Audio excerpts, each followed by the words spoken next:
Manusia sebagai makhluk sosial tentulah hidup bersama dengan orang lain. Aristoteles menyebut manusia sebagai zoon politikon, makhluk sosial. Sulit dibayangkan manusia hidup sendiri dan menyendiri di dunia ini. Bila hal itu terjadi, tentulah perilakunya tidak sama dengan manusia. Perilakunya mirip binatang. Legenda Tarzan adalah contoh yang menarik di mana manusia yang sejak kecil hidup bersama dengan binatang.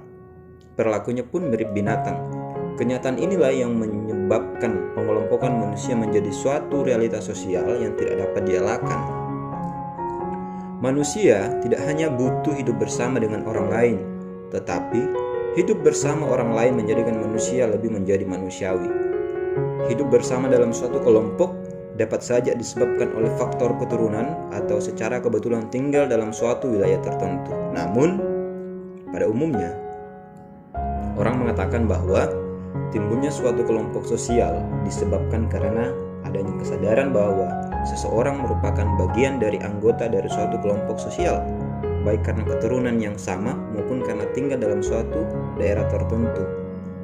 Kemudian adanya hubungan timbal balik antara satu orang atau kelompok dengan orang atau kelompok lain.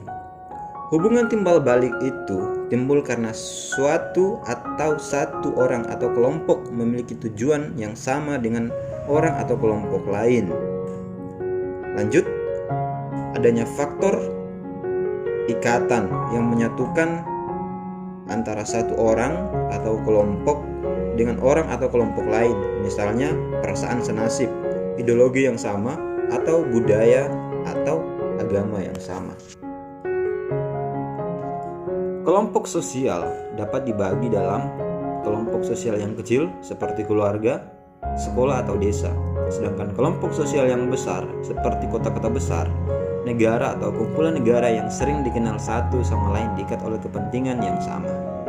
Kelompok sosial sesungguhnya kompleks karena seseorang pada waktu yang bersamaan dapat menjadi anggota dari berbagai kelompok sosial.